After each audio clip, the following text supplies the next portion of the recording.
Hello everyone, स्वागत है आप सबका हिंदी क्लासेस पर। दोस्तों, हाल ही में आपका एमपी पटवारी का एग्जाम चल रहा है। एग्जाम आपका दोनों शिफ्टों में लिया जा रहा है और आपके दोनों शिफ्टों में हिंदी से 25 नंबर के प्रश्न पूछे जा रहे हैं। तो उन्हीं प्रश्नों को अटेंड करने के लिए हमने आपके लिए जो है एक स्पेशल हिंदी की वीडियो बनाई है, जिसमें हमने आपके 8 टॉपिकों को लिया है। पहला टॉपिक है समास, दूसरा टॉपिक समझेंगे काल, तीसरा टॉपिक समझेंगे संधि, चौथा टॉपिक है अनुलोम विलोम, पांचवा टॉपिक है रस, छठवां टॉपिक लिया गया है अलंकार, सातवां टॉपिक है श्रुति संभिन्नार्थक शब्द और आठवां और लास्ट हम देखेंगे प्रमुख कवि और उनकी रचनाओं को। प्रमुख कवि या लेखक और उनकी प्रमुख रचनाएं कौन कौन सी हैं जो बार बार रिपीट हो रही हैं या फिर बार बार पूछी जा रही हैं। और दोस्तों, इस वीडियो में हम 8 टॉपिक को डिस्कस करेंगे। नेक्स्ट वीडियो 2 दिन बाद आपकी आएगी, जिसमें तद्भव तत्सम, पर्यायवाची, प्रत्यय, छंद, वर्तनी, देश शब्द, विदेश शब्द, कारक, मुहावरे, अनेकार्थी शब्द, तो उस चीज़ों को उस वीडियो में हम लोग डिस्कस करेंगे। तो आइए हम वीडियो की शुरुआत करते हैं। और जितने भी भैया बहन इस वीडियो को देख रहे हैं, आप सबसे रिक्वेस्ट है कि आप लोग एक कॉपी और एक पेन लेके अपने पास ज़रूर बैठें। आपको लिखना नहीं है, आपको सिर्फ और सिर्फ ध्यानपूर्वक सुनना है। जो बताया जा रहा है आप उसको ध्यानपूर्वक सुनते रहिए। और हमारा आपसे वादा है कि यदि आप इस वीडियो को देख लेते हैं तो आप हिंदी में एक भी प्रश्न नहीं गलत करके आएंगे। तो चलिए हम वीडियो की शुरुआत करते हैं। देखिए, सबसे पहले हम लोग समास को डिस्कस करेंगे। समास क्या है इसको आप समझेंगे। चीज़ों को आपको सिर्फ और सिर्फ सुनना है, कुछ भी नहीं करना है। आपको सिर्फ ध्यानपूर्वक सुनना है, लिखना भी नहीं है। जब हम आपको लिखने को बोलेंगे, जो इंपॉर्टेंट चीज़ें होंगी आप उन्हीं को लिखेंगे। आप ये सुन लेंगे तो आप भरोसा रखिएगा, आप सुनने के बाद जो है सभी चीज़ें, जितने भी टॉपिक हम आज डिस्कस करेंगे, आप सभी टॉपिकों को सीख जाएंगे। तो देखिए, समास, सबसे पहले आप समझिए समास है क्या। समास का तात्पर्य है संक्षिप्तीकरण, किसी चीज़ का संक्षिप्तीकरण। अब संक्षिप्तीकरण क्या है, तो इसका शाब्दिक अर्थ होता है छोटा रूप, किसी चीज़ को छोटे रूप में लिखना। अर्थात जब 2 या 2 से अधिक शब्द जो है मिलकर एक नया शब्द और छोटा शब्द बनाते हैं, तो उसी को हम क्या कहते हैं, समास कहते हैं। अब देखिए, समास के हमारे 6 भेद होते हैं, या इसी को आप कह सकते हैं समास के हमारे 6 प्रकार होते हैं। तो कौन कौन से हैं? एक है अव्ययी भाव समास, दूसरा है तत्पुरुष समास, तीसरा है कर्मधारय समास, चौथा है द्विग समास, पांचवा है द्वंद्व समास और छठा आपको दिया गया है बहुव्रीहि समास। ठीक है, ये 6 आपके समास हैं। अब नेक्स्ट देखते हैं। देखिए, समास आपके जो है 6 प्रकार के हो गए। अब सबसे पहले हम शुरू करते हैं, सीखते हैं कि अव्ययी भाव समास है क्या। देखिए, वीडियो को जो है आपको ध्यानपूर्वक सुनना है बस, और कुछ भी नहीं करना है। यदि आप ध्यान से सुन लेते हैं तो आप सीख जाएंगे, आप भरोसा रखिए इतना। देखिए, अव्ययी भाव समास आपके एग्जाम में जैसे दिया जाएगा कि इनमें अव्ययी भाव समास किसमें है। ठीक है, तो देखिए क्या है कि इसमें अव्ययी भाव समास यदि आपको दिया रहेगा तो इसको पहचानने की, देखिए हम आपको ट्रिक बता रहे हैं या फिर छोटा तरीका बता रहे हैं, आप जो भी समझिए, बट आप समझने की कोशिश कीजिए। अव्ययी भाव समास है, ठीक है, इसमें पुनरुक्त शब्दों का प्रयोग होता है। पुनरुक्त शब्द अब क्या है, तो जैसे धीरे धीरे हो गए। ठीक है, पुनरुक्त शब्द क्या है, जैसे धीरे धीरे, यानी एक ही शब्द 2 बार आ रहा है। तेज तेज, घरों घर, गांव गांव, दिनों दिन, रातों रात, ये क्या है, ये पुनरुक्त शब्द हो गए हैं। ठीक है, जैसे दिनों दिन, रातों रात, घरों घर, गांवों गांव, यानी एक शब्द 2 बार यूज हो रहा है, इसी को हम पुनरुक्त शब्द कहते हैं। यदि आपके एग्जाम में पुनरुक्त शब्द दिया रहेगा तो इसी तरह से दिया है। जैसे आपको मान लीजिए कोई एक पैराग्राफ दिया गया है, एक लाइन का पैराग्राफ है, तो उसमें ऐसा शब्द देखे होंगे, कोई एक शब्द होगा जो 2 बार होगा और उसके बीच में देखिए कामा लगा होगा, ऐसे ये वाला कामा। तो आप वहां पे आसानी से समझ जाइए कि ये समास जो हमको दिया गया है अव्ययी भाव समास है। अब चलिए हम नेक्स्ट समास को देखते हैं। अगला देखिए क्या है, नेक्स्ट है आपका द्वंद्व समास। द्वंद्व समास को देखिए, द्वंद्व समास के 2 पद प्रधान होते हैं। इसमें दोनों पद जो है प्रधान होते हैं द्वंद्व समास में, और विग्रह करने पर और, अथवा, या एवं योजक चिन्ह लगा होता है। देखिए ये कैसा है, जिसको आप आसानी से समझ जाएंगे कि जैसे माता पिता, माता पिता, तो इसका क्या होगा, माता और पिता। नदी नाले, नदी और नाले। ठंडा गर्म, ठंडा और गर्म। भाई बहन, भाई और बहन। चर अचर, चर और अचर। तो ये क्या होगा, ये हमारा द्वंद्व समास है। तो इसको आप आसानी समझ गए होंगे। अब चलिए हम नेक्स्ट प्रश्न देखते हैं। जैसे इसमें और भी हो सकते हैं, नाना नानी, मामा मामी। ठीक है, तो ऐसे बहुत कुछ हो सकता है।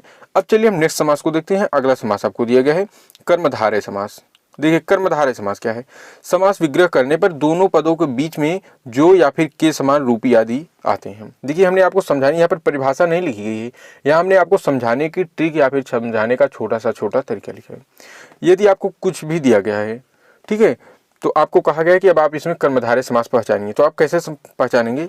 जैसे मान लीजिए आपको दिया गया है प्राणप्रिय, अब आपसे एग्जाम में बोला गया है प्राणप्रिय में कौन सा समास है, तो आपको कुछ नहीं करना है, आप प्राणप्रिय का संधि इसका विच्छेद कीजिए।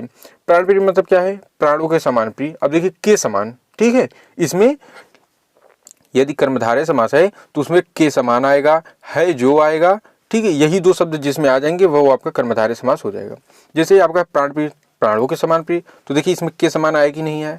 दूसरा जैसे दिया गया है अधमरा में कौन सा समास है, तो देखिए अधमरा मतलब आधा है जो मरा, तो देखिए है जो शब्द आया कि नहीं आया है आपका। इसी तरह आपको दिया जाएगा नीलकंठ में कौन सा समास है, तो देखिए नीलकंठ क्या है? नीला है जो कंठ, इसमें है जो शब्द आया है कि नहीं आया है, आप खुद देख सकते हैं, है जो आया। तो इसी प्रकार जैसे आपको दिया गया महान पुरुष, तो महापुरुष का क्या होगा? महान है जो पुरुष, तो है जो शब्द बीच में आया कि नहीं। नेक्स्ट आपको दिया जा सकता है महात्मा, यानी महान है जो आत्मा, है जो शब्द आया कि नहीं आया।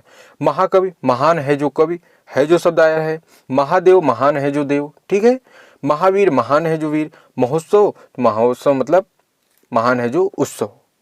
तो सभी चीजें देखेंगे आप, बीच जब उसका विच्छेद करेंगे तो बीच में आपको है जो या फिर के समान शब्द दिखाई देगा, तो वहां पर आपका जो है कर्मधारय समास हो जाएगा।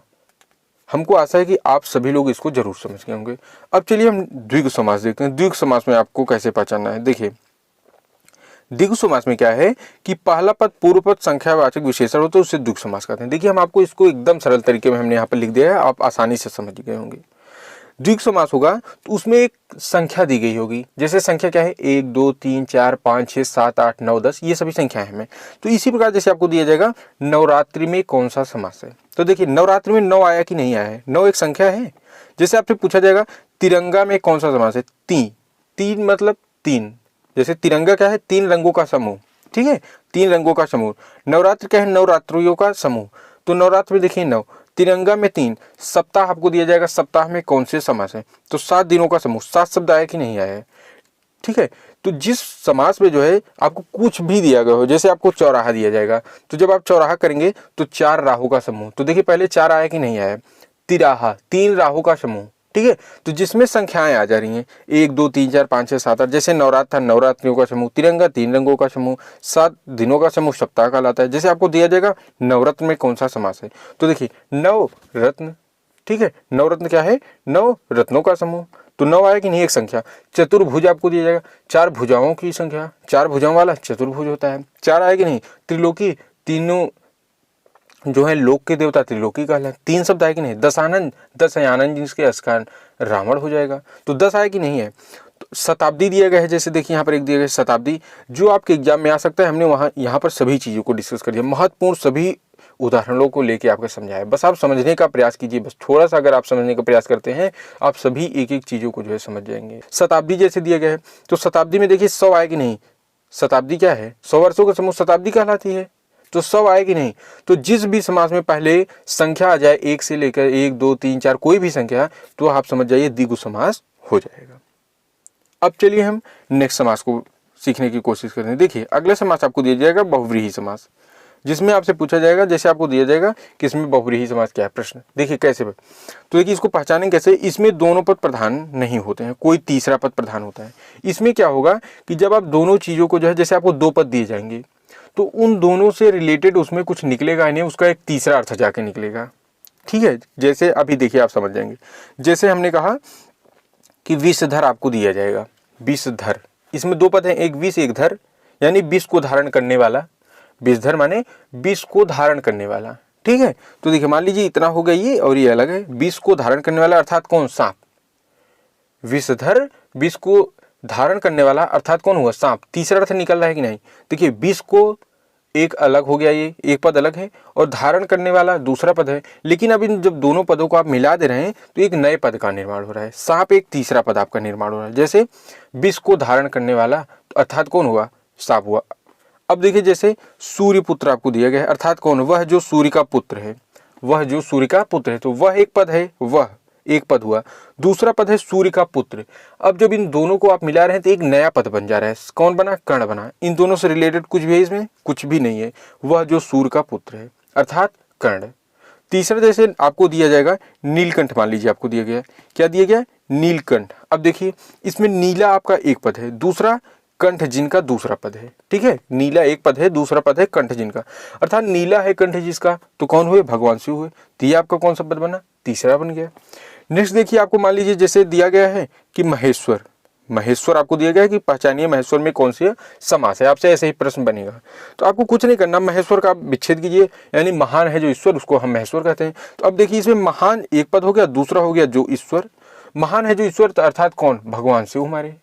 ठीक है, तो कोई तीसरा निकल रहा है कि नहीं है?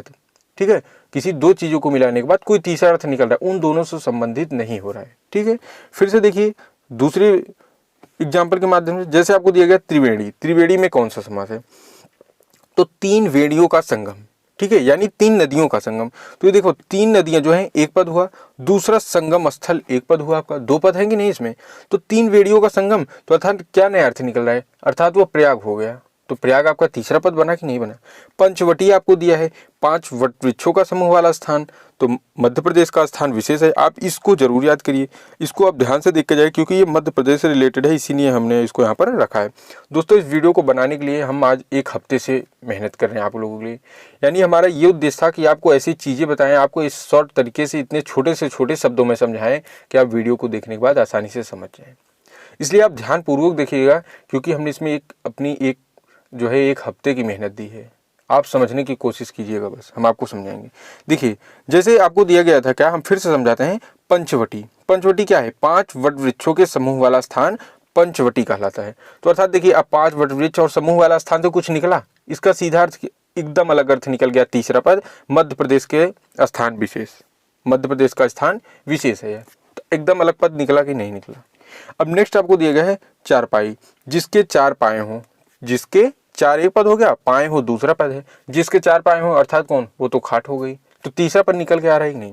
तो यही चीज कहा गया है, इसमें कोई तीसरा पद प्रधान होता है। अब हमें आशा है कि आप, यदि आपसे इस समास से पूछा जाएगा, आप जरूर इसको समझ जाएंगे। अब चलिए हम नेक्स्ट समास को देखते हैं। आपको देखिए अगला समास कौन सा दिया गया है, ये आपका लास्ट समास है। इसमें टोटल 6 समास होते हैं। एक है तत्पुरुष समास।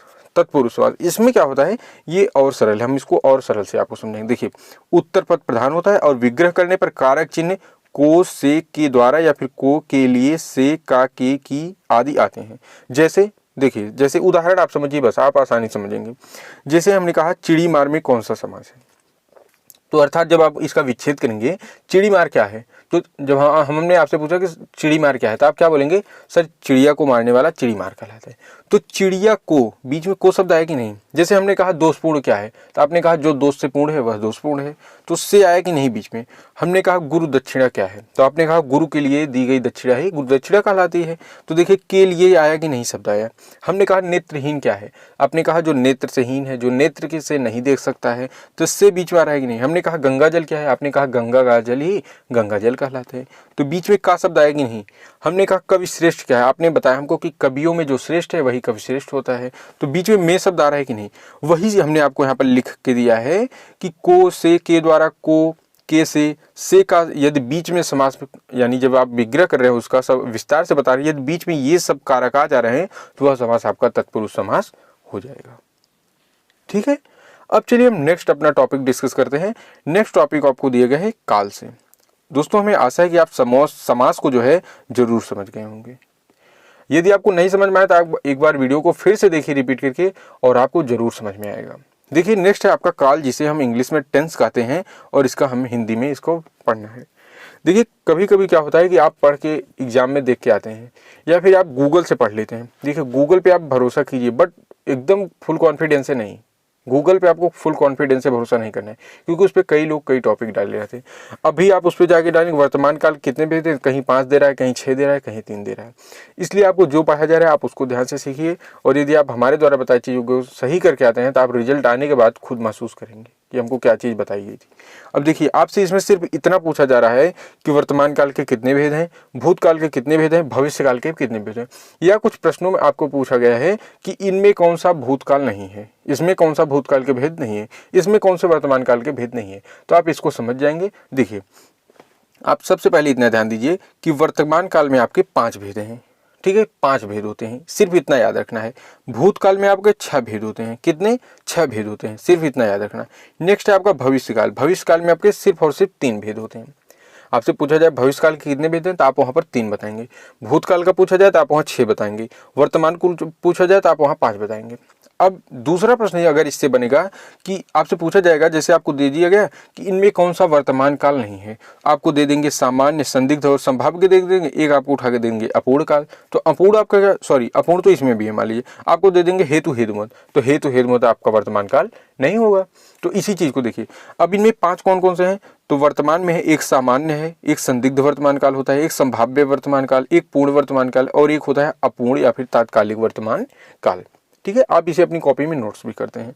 नेक्स्ट देखिए भूतकाल। भूतकाल के 6 भेद हैं, एक सामान्य भूतकाल, एक है आसन्न भूतकाल, एक है पूर्ण भूतकाल, एक है अपूर्ण भूतकाल, एक है संदिग्ध भूतकाल, एक है हेतु हेतुमत भूतकाल। नेक्स्ट है आपका भविष्यकाल। भविष्यकाल आपके 3 होते हैं, कौन कौन से, एक सामान्य भविष्यकाल, दूसरा है संभाव्य भविष्यकाल, तीसरा है हेतु हेतुमत भविष्यकाल।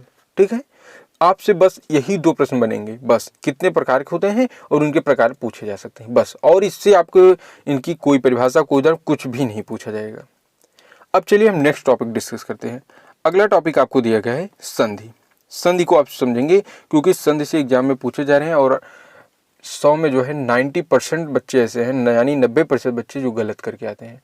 और अभी यदि आप इस यहाँ पर समझ लेते हैं ध्यान से तो आपको इतना आसान लगेगा संधि कि आप मतलब खुद से महसूस करेंगे कि यदि हमने इसको पहले पढ़ा होता तो हम समझ जाते हैं। देखिए संधि जो है आपकी 3 प्रकार की होती है। संधि 3 प्रकार की, कौन कौन सी, स्वर संधि, व्यंजन संधि और विसर्ग संधि। संधि आपकी 2-3 प्रकार की होती है, स्वर संधि, विसर्ग संधि और व्यंजन संधि और विसर्ग संधि। अब देखिए आपके एग्जाम में जो पूछे जा रहे हैं वो स्वर संधि के भेद ही पूछे जा रहे हैं। तो देखिए दीर्घ संधि, गुण संधि, वृद्धि संधि, यण संधि और अयादि संधि, ये 5 संधियां आपकी स्वर संधि की भेद हैं। आपसे व्यंजन संधि और विसर्ग संधि से एग्जाम में नहीं पूछा जाता है। पूछा जाता है तो सिर्फ दीर्घ संधि, गुण संधि, वृद्धि संधि, यण संधि और अयादि संधि। और इनको पहचानना कैसे है तो इसको हम आपको आगे बता रहे हैं, आप एकदम आसानी से समझ। हमने एकदम छोटे से छोटे शब्दों में लिखा है जिससे आप आसानी से समझ सकें शब्दों को। देखिए सबसे पहले आप संधि क्या है, तो देखिए सम प्लस धी से मिलकर बना शब्द है संधि, जिसका अर्थ होता है मेल या जोड़। ठीक है, जब 2 निकटवर्ती वर्णों के परस्पर मेल से जो विकार या फिर उत्पन्न होता है वह संधि कहलाता है। यानी जब 2 निकटवर्ती वर्ण जो है का मेल होता है तो इस पे जो एक नया शब्द बनता है वही हमारा क्या कहलाता है, संधि कहलाता है। अब चलिए हम सभी संधियों को जो है ध्यानपूर्वक देखें। आपको ध्यान से देखना है, बाकी कोई काम नहीं करना है। चलिए देखिए, अब हम सबसे पहले देखेंगे दीर्घ संधि क्या है। सबसे पहले हम दीर्घ संधि, देखिए इसको समझने के लिए जैसे आपको मान लीजिए कि कोई भी उदाहरण दे दिया गया, आपको दिया जाता है सत्यार्थ में कौन सी शब्द है, नारीश्वर में कौन सी संधि है, पितृण में कौन सी संधि है। ठीक है, आपको कुछ नहीं करना है, आप इसका संधि विच्छेद करेंगे। जैसे सत्यार्थ है तो सत्यार्थ का संधि विच्छेद क्या हुआ, सत्य धन अर्थ, सत्य धन अर्थ हुआ, इतना तो आप आसानी से कर लेंगे। इसमें क्या है, जब भी संधि विच्छेद कीजिए तो देखिए पहला जो शब्द है वो आपका सही होना, जैसे सत्य को आप सत्या नहीं कीजिए, सत्य शब्द है सही है। नारी का नारी नहीं कीजिए, छोटी नहीं होना चाहिए। पितृ है, पितृ का पिति नहीं कर दीजिए। ठीक है, पहला शब्द आपका सही होना चाहिए, संधि विच्छेद ऑटोमेटिक सही हो जाएगी। अब देखिए संधि विच्छेद पहचानेंगे कैसे इसको, आप संधि विच्छेद तो कर ले रहे हैं लेकिन संधि विच्छेद कौन सी संधि ये नहीं पहचान पा रहे हैं। इसी को पहचानने का हम आपको छोटा से छोटा तरीका ही बताते हैं, आप सिर्फ ध्यानपूर्वक सुनिए। देखिए जैसे आपको दिया गया सत्यार्थ में कौन सी संधि है, तो आपने इसका देखिए विस्तार किया, सत्य प्लस अर्थ। सत्यार्थ का क्या होगा संधि विच्छेद, सत्य प्लस अर्थ। तो देखिए यह पे कौन सा वो है, छोटा आ है और ये आ क्या है, अ। तो छोटा आ प्लस छोटा आ मिलके आपका क्या बना दिए, बड़ा आ का निर्माण कर रहे हैं। ठीक है, आप समझने की कोशिश कीजिए। जैसे हमने कहा नारीश्वर में कौन सा शब्द है, तो आपने लिखा नारी प्लस ईश्वर, तो यहाँ पर बड़ी ई लगी हुई है र पे और यहाँ पर बड़ी ई ये भी दिखे, तो बड़ी ई प्लस बड़ी मिलके बड़ी ई बनाएंगी, छोटी ई प्लस बड़ी ई मिलके बड़ी बनाती हैं। ठीक है, यहाँ पर अगर बड़ा होता प्लस बड़ा होता तो वो भी बड़ा आ ही बना था। तीसरा हम आपसे पूछ सकते हैं कि पितृ में कौन सी संधि है, तो देखिए पितृ प्लस ऋण, यानी ये री और ये री मिलकर री ही का निर्माण कर रही हैं।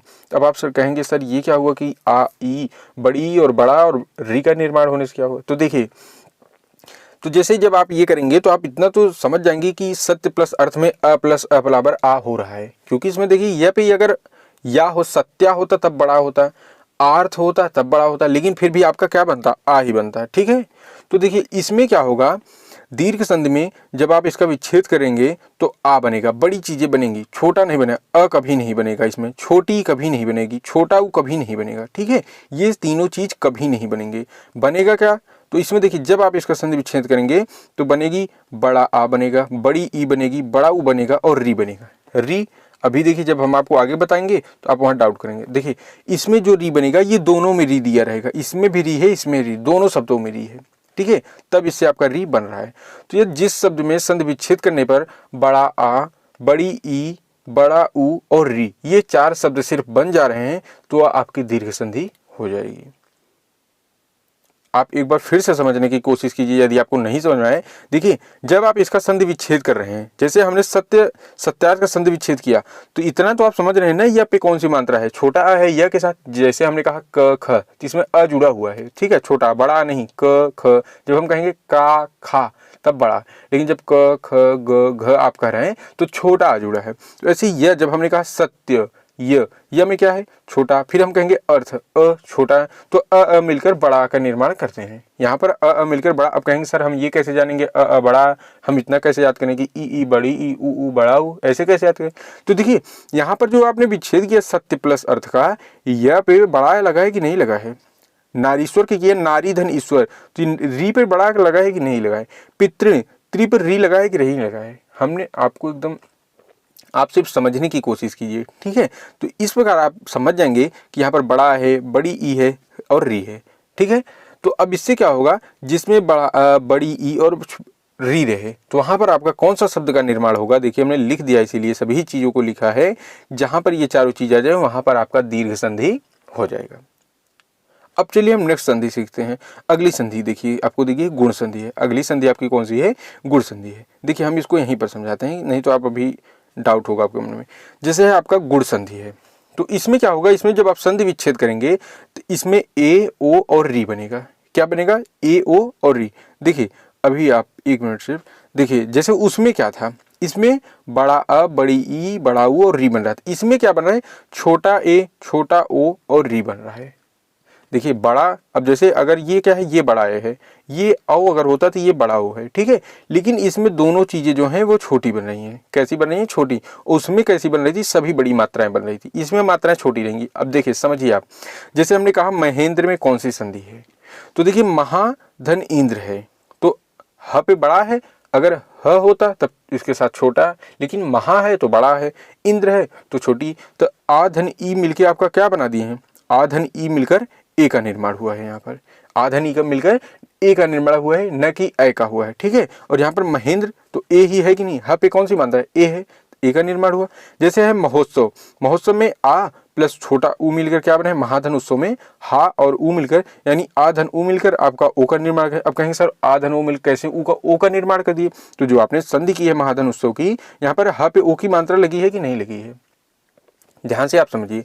फिर हमने कहा कि महर्ष का संधि विच्छेद कीजिए, तो अब आप देखिए उसमें क्या था कि री री दोनों रहेगा, दोनों पदों में री आएगा आपका, ठीक है, दोनों पदों में री आएगा, बीच में री रहेगा, बीच वाले शब्द में री। और इसमें देखिए कभी भी बीच में नहीं, या तो इस साइड रहेगा या तो इस साइड रहेगा, री बीच में री रहेगा ही नहीं आपका। और दीर्घ में आपका बीच में री रहेगा, पितृण मातृण ऐसे, ठीक है। लेकिन इसमें जो है किनारे किनारे रहता है, दोनों साइड में, बीच में कभी नहीं होगा। आप कोई भी उदाहरण देख सकते हो उठा के। तो देखिए इसमें क्या हुआ, आ धन री बराबर री हो गया आपका, आ धन री बराबर री हुआ है, आ धन री। एक मिनट देखिए पेज को साफ करने दीजिए। जैसे यहाँ पर हमने आपको दिखाया कि महाधन ऋषि, तो इसमें देखिए ह पे कौन सी मात्रा है, बड़ा आ, तो बड़ा आ और प्लस ये री मिलकर किस चीज का निर्माण कर दिए हैं, तो ये दोनों मिलकर री का निर्माण किए हैं। तो इस प्रकार आपका क्या बन जाएगा, महर्ष। यानी जिस शब्द में छोटा ए, छोटा ओ और री बन रहा है, री वो भी साइड साइड में दिया हो, प्रश्नों के बीच में न देकर, वहां पर आपका गुण संधि हो जाएगा। अब चलिए आप नेक्स्ट संधि को समझने की प्रयास कीजिए। देखिए आपको सिर्फ समझने की कोशिश करना है और हमारी गारंटी 100% कि आप चीजों को सीख जाएंगे। तीसरी संधि आपको दी गई है वृद्धि संधि। देखिए इसमें क्या होता है, इसमें संधि विच्छेद करने पर ए औ शब्द आते हैं। देखिए इसके पहले जो था उसमें छोटा ए और ओ आता था, इसमें बड़ा ए और औ आ रहा है वृद्धि संधि में। यदि आप सिर्फ इतना ध्यान रखेंगे कि 7-8 शब्द हैं, बस आ है, ई है, ऊ है, ए है, ओ है और री है, बस यही 12-13 शब्द हैं। इतना ही याद रखेंगे, आप पूरी संधि सही कर जाएंगे, हमारा विश्वास रखिए। देखिए इसको कैसे, जैसे हमने कहा सदैव में कौन सी संधि है, तो आपने सदैव का संधि विच्छेद किया है, सदा धन एव बराबर सदैव। तो देखिए द पे आ की मात्रा यानी आ और ये छोटा ए है, तो आ प्लस ए मिलकर किसका निर्माण कर रहे हैं, आ प्लस ए मिलकर आई का निर्माण कर रहे हैं। आई का निर्माण कैसे किए, तो द पे कौन सी मात्रा है, आई की मात्रा है कि नहीं। जैसे धनेश्वर है, धन प्लस ऐश्वर्य, तो अधन ए मिलकर किसका निर्माण किए, आई का निर्माण कर रहे हैं कि नहीं कर रहे हैं। परमौदार्य है, हमने आपको परमौदार्य दिया, तो परम धन औदार्य, अधन औ मिलकर किसका निर्माण किए, औ का किए कि नहीं। कैसे औ का किए, तो परमो, म पे औ की मात्रा है, जहां से संधि विच्छेद हुआ वहां पर औ की मात्रा। धनेश्वर, जहां से संधि विच्छेद हुआ ए है, सदैव में जहां से संधि विच्छेद हो रहा वहां पर ए की मात्रा है। ठीक है, इस बार आपका क्या बना, ए बन रहा है। देखिए छोटा ए नहीं बन रहा है, इसमें बड़ा ए बन रहा है। जहां पर ए बने, जहां पर औ बने, ये दोनों शब्द आते हैं वहां पर आपका वृद्धि संधि हो जाता है। ठीक है, पहले में हमने आपको क्या बताया, छोटा बनेगा, छोटी बनेगी, दूसरे में और री बनेगा, तीसरे में बताया था ए बनेगा और ओ बनेगा और री बनेगी। री कब बनेगा, साइड साइड में आपको री दिया रहेगा तब आपका, और बीच में दिया रहेगा तब नहीं बनेगा। और अभी देखिए हमने वृद्धि संधि में आपको बताया कि ए बनेगा और औ बनेगा। ठीक है, इसमें री नहीं बनेगा, ए और औ बनेगा, सिर्फ दो शब्दों से। अब नेक्स्ट संधि आप समझने की कोशिश कीजिए। नेक्स्ट है आपकी यण संधि। कौन सी संधि है, यण संधि है। देखिए इसमें क्या होता है, इसमें संधि विच्छेद करने पर य व र शब्द आते हैं। इसमें क ख ग घ अंग ये ऐसा कोई शब्द नहीं आएगा, सिर्फ 3 शब्द य व र। अब कैसे, जैसे हमने कहा प्रत्येक, प्रत्येक, तो इसमें देखिए यह आया कि नहीं आया है। क्या सदैव में यह आया है, क्या सदैव में वह है, क्या सदैव में र है, क्या धनेश्वर में है कोई शब्द इनमें से। परमोदार में क्या यह व र है, नहीं है ना। अब देखिए यहाँ पर लेकिन प्रत्येक में है यह, इत्यादि में यह दिया है आपको, देवाज्ञम में आपको यह दिया गया है कि नहीं, देवाज्ञम में आपको यह दिया गया है ना। जिस भी शब्द में ऐसा शब्द यह वर 3 शब्द से दिए रहे वो आपकी यण संधि होगी। कैसी, जैसे हमने कहा प्रत्येक का संधि विच्छेद कीजिए, तो प्रतिधन एक, तो इसमें क्या है, ई और ए मिलकर ए का निर्माण कर रहे हैं। ई और ए मिलकर ये का निर्माण, ए का निर्माण हुआ। इति धन आदि, छोटी ई और प्लस बड़ा मिलकर बड़े आ का निर्माण कर रहे हैं। देवी, बड़ी ई प्लस बड़ा आ, बड़ी ई प्लस बड़ा आ मिलकर किसका निर्माण कर रहे हैं, ग का निर्माण कर रहे हैं। ठीक है, ग का।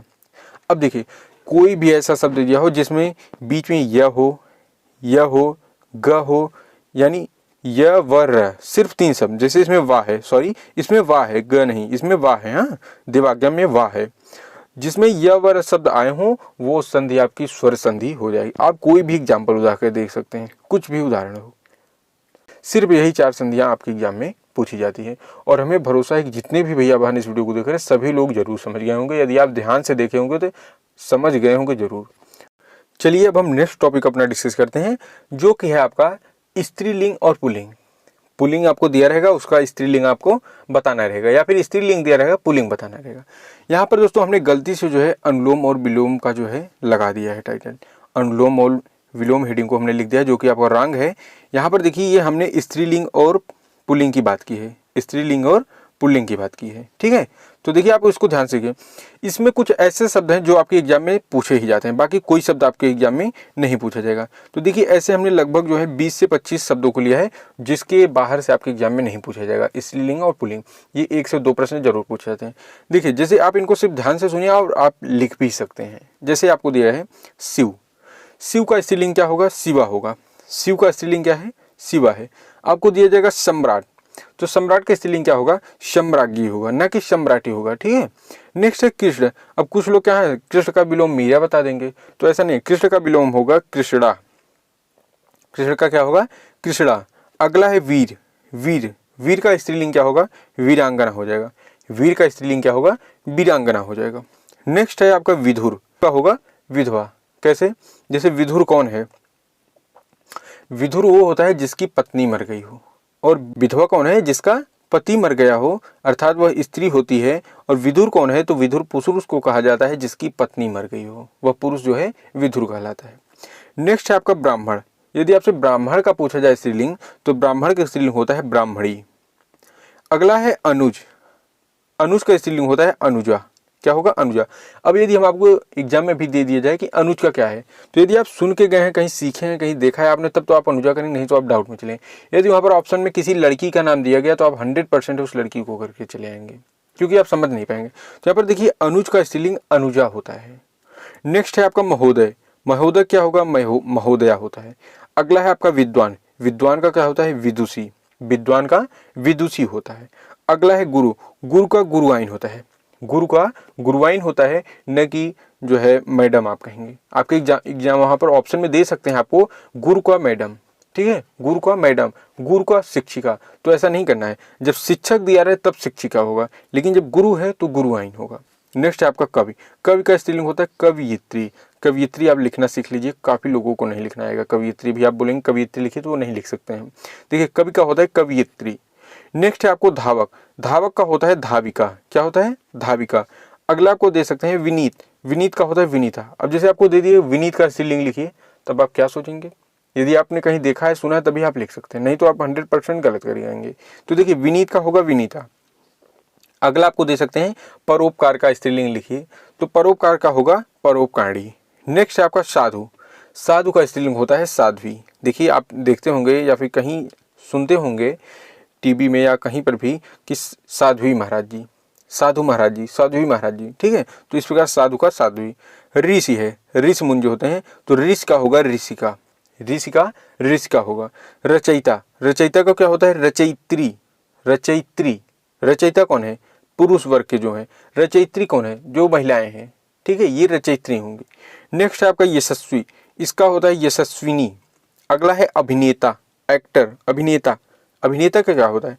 अभिनेत्री। कुछ लोग हैं अभिनेता का अभिनेता ही बता सकते हैं, जैसे हीरो का हीरोइन, वही है अभिनेता का अभिनेत्री। अगला है विद्वान। विद्वान का आपका होगा विदुषी। विद्वान का क्या होगा?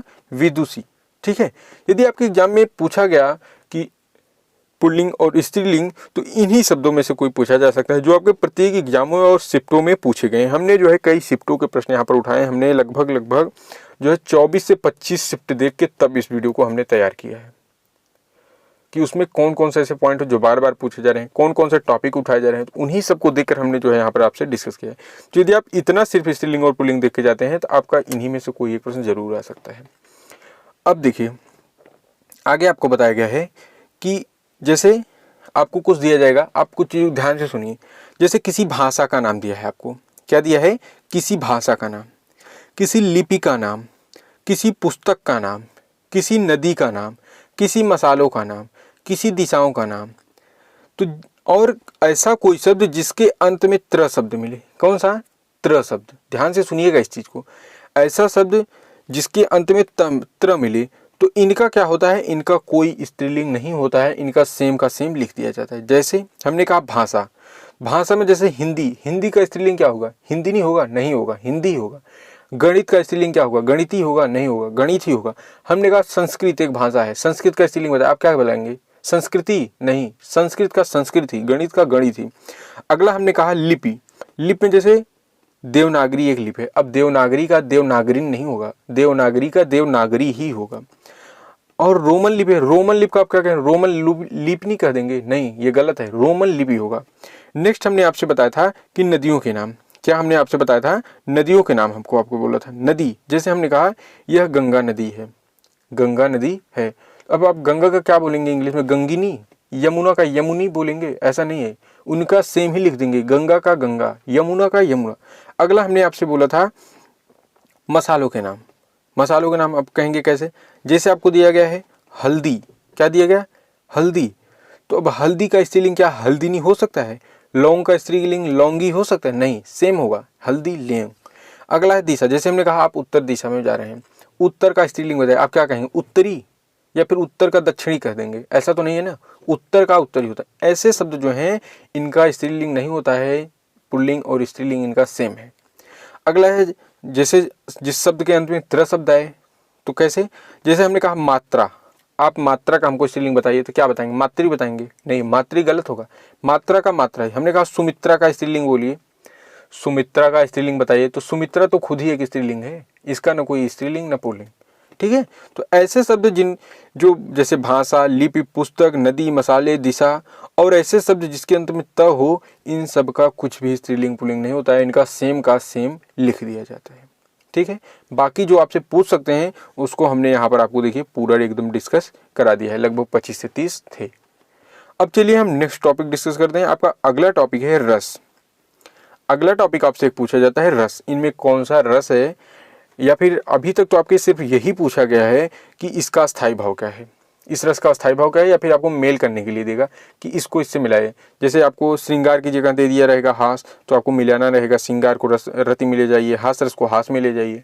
तो देखिए आप समझिए रस की परिभाषा देखिए, अंग देखिए, प्रकार और अस्थायी भाव जो आपसे पूछा जाएगा। देखिए रस क्या है, तो काव्य को पढ़ने या सुनने में जो आनंद की अनुभूति होती है, काव्य को पढ़ने में अथवा सुनने में जो हमारे मन में आनंद की अनुभूति होती है उसे ही हम रस कहते हैं। ये हुई आपकी रस की परिभाषा। अब देखिए रस के अंग कितने हैं, तो रस 4 प्रकार के होते हैं। कितने हैं? 4। एक है स्थायी भाव, दूसरा है विभाव, तीसरा है अनुभाव, चौथा है आपका संचारी भाव। चौथा क्या है आपका? संचारी भाव। अब देखिए जो आपसे प्रश्न पूछे जा रहे हैं, जिस चीज से रस के अंदर से जो प्रश्न बनाए जा रहे हैं, तो देखिए उसका प्रश्न क्या बन रहा है। आपको दिया जाएगा श्रृंगार रस का स्थायी भाव बताइए, तो श्रृंगार रस का स्थायी भाव होता है रति। हास्य रस का स्थायी भाव होगा हास। नेक्स्ट है करुण रस का स्थायी भाव होगा शोक। अगला है वीर रस का होता है उत्साह। अगला है अद्भुत रस का होता है आश्चर्य। भयानक रस है, भयानक का होगा भय। अगला है रौद्र का होता है क्रोध। विभत्स का जुगुप्सा होता है। शांत रस का निर्वेद होता है। वात्सल्य रस का रति होता है। भक्ति रस का अनुराग होता है। आपसे सिर्फ यही एक प्रश्न इससे बन सकता है, और कोई भी प्रश्न आपसे इससे नहीं बन सकता है। ठीक है, ये अगर कुछ भी दिया गया है तो उसमें भी आपको कोई अगर पैराग्राफ लिखी गई है एक लाइन की, या एक लाइन लिखी गई, तो उसमें भी ये पूछ लिया जाएगा इसका स्थायी भाव क्या है, इस रस का। उसमें ऐसे नीचे अंडरलाइन कर देंगे शब्द को, बोलेंगे इसका स्थायी भाव क्या है। तो वही आपको पहचानना है कि इसमें श्रृंगार रस है, हास्य रस है, करुण रस है। जैसे आपको दिया गया हास्य रस का स्थायी भाव, आप कहेंगे हास।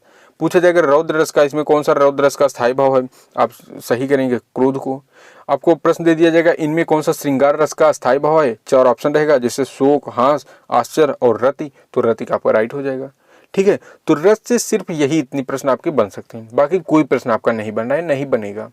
ठीक, तो आप इसको समझ गए होंगे। इसमें आप सिर्फ इतना याद करके जाइए कि रस के 4 भाग हैं और सभी के अस्थायी भाव आप याद करके जाइए, बस जो हमने आपको यहाँ पर बता दिया है। अब चलिए हम नेक्स्ट टॉपिक डिस्कस करते हैं। अगला टॉपिक देखिए, आपको ध्यान से सुनना है, दिया गया है अलंकार। अगला टॉपिक है आपका अलंकार। अलंकार से आपसे प्रश्न बन रहे हैं।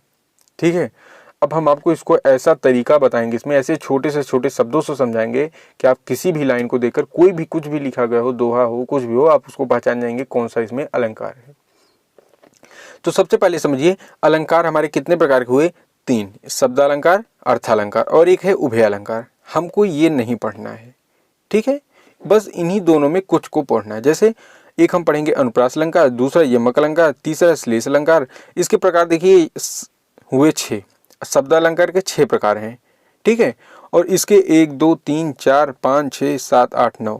अर्थालंकार के 9 हैं। अर्थ और जो उभय अलंकार है इसमें 2 हैं। आपको पढ़ना सिर्फ कितना है, देखिए आपके एग्जाम में जो पूछा जाता है सिर्फ इतने टॉपिक पूछे जाएंगे। आपसे पूछा जाएगा अनुप्रास अलंकार, यमक अलंकार, श्लेष अलंकार, उपमा, रूपक, और इसमें पूछा जा रहा है अधिक से अधिक जो है आपका अतिशयोक्ति अलंकार। सिर्फ यही 5-6 अलंकार, 6 अलंकार ऐसे हैं जो आपके एग्जाम में हमने लगभग 25 शिफ्टों में देखा है। जितने जब से भी आपके एग्जाम में प्रत्येक सिर्फ यही प्रश्न पूछे जा रहे हैं। अब इन समास को आप पहचानेंगे कैसे, इसको अभी तरीका हम आपको आगे बताते हैं। तो चलिए हम नेक्स्ट टॉपिक का यानी अपने शुरुआत करते हैं। आपको दिया गया है अनुप्रास अलंकार। अनुप्रास अलंकार अब आपको क्या करना है, आपको अपना 100% ध्यान देना है सिर्फ सुनने में। अनुप्रास अलंकार क्या है? जहां पर वर्णों की आवृत्ति बार बार होती है वहां पर अनुप्रास अलंकार होता है, ऐसा हमने लिखा है। अब आप इसको उदाहरण माध्यम से, जैसे हमने लिखा रघुपति राघव राजा राम, तरन तजूजा तर तमाल तरुअर बहुछाए। जैसे आपसे पूछा जाएगा कि रघुपति राघव राजा राम में कौन सा अलंकार है, या आपको दिया जा सकता है कि तरन तनुजा तर तमाल तरुअर बहुछाओ में कौन सा अलंकार है। तो देखिए इसमें रघुपति में र आया कि नहीं आया, राघव में र शब्द आ रहा है कि नहीं, राजा में रा है कि नहीं, राम में रा है कि नहीं, तरन में ता है, तनुजा में ता, तट में ता, तमाल में ता, तरुअर में ता शब्द दिए गए। हमने क्या कहा है, वर्णों की आवृत्ति बार बार। वर्ण क्या है, क ख ग घ अंगा, ये सब वर्ण है। ये शब्द कहा जाता तब रघुपति एक शब्द होता, राघव एक शब्द होता, राजा एक शब्द होता, यानी दोनों में राम एक शब्द होता, यानी पर वर्णों, जैसे आपसे पूछ शब्द क्या है, तो वर्णों के मेल को वर्णों से जो चीज मिलकर बनता है उसे हम क्या कहते हैं, शब्द कहते हैं। लेकिन यहाँ पर सिर्फ आपको इतना कहा गया है वर्ण। तो र वर्ण आया कि नहीं, र वर्ण आया, र वर्ण आया, रण, ठीक है, इस चीज को आप पहचानेंगे। कोई भी आपको एग्जाम्पल दिया जाएगा, सिर्फ आप उसमें देखिए कि कौन सा ऐसा शब्द है इसमें जो बार बार है, यानी कौन सा ऐसा वर्ण है जो बार बार है। यदि एक वर्ण सभी में दिया गया है, 1 2 को छोड़, जैसे यहाँ पर 2 में नहीं दिया गया है, ठीक है, लेकिन और में दिया गया है कि नहीं, 5 में दिया गया है, इस प्रकार आपका ये क्या हो जाएगा, अनुप्रास अनुप्रास अलंकार जिसमें वर्णों की आवृत्ति बार बार हो। अब नेक्स्ट देखिए, इसी के नीचे हमने इसको लगा दिया है, अगला है यमक अलंकार जिसमें होती है शब्दों की आवृत्ति बार बार। इसमें शब्दों की आवृत्ति बार बार होगी, ठीक है, शब्दों की आवृत्ति बार बार होगी, लेकिन उनके अर्थ जो हैं वो भिन्न भिन्न होंगे। भिन्न भिन्न मतलब अलग अलग। कैसे, इसको समझिए आप ध्यान से। जैसे हमने कहा सजना है मुझे सजना के लिए, सजना है मुझे सजना के लिए, कोई स्त्री ऐसा कह रही है, तो इसमें कौन सा अलंकार है? सजना है मुझे सजना के लिए, इसमें कौन सा अलंकार है? तो देखिए हमने कहा जहाँ पर शब्दों की आवृत्ति बार बार हो, शब्दों की आवृत्ति बार बार हुई कि नहीं? अब आप कहेंगे सर शब्दों की आवृत्ति, आपने इसके पहले बताया वर्णों की आवृत्ति, तो देखिए क्या सभी में वर्ण में स है? नहीं है ना। जैसे इसमें सभी में क्या त है? त नहीं है ना। लेकिन बेर शब्द है कि नहीं दो बार? खाती है शब्द है कि नहीं दो बार? खाती है। तो इस कार्य कौन सा हो? इसमें शब्द बन रहे हैं, शब्दों की आवृत्ति होगी, उसमें वर्णों की आवृत्ति। तो देखिए हमने कहा सजना है मुझे सजना के लिए, हमने आपको देखिए यहाँ पर परिभाषा में बताया था शब्दों की आवृत्ति बार बार होगी और उसका अर्थ भी भिन्न होगा। तो सजना है, सजना है मतलब पहले सजना का अर्थ है, यानी अपने सजना का मतलब तैयार होना है हमको। जैसे लड़कियां तैयार होती हैं ना, पुरुष हो या लड़कियां, वो तैयार होते हैं, तो उसी को कहा गया सजना। मेकअप वेकअप जो भी करते हैं अपना, वो हो गया सजना।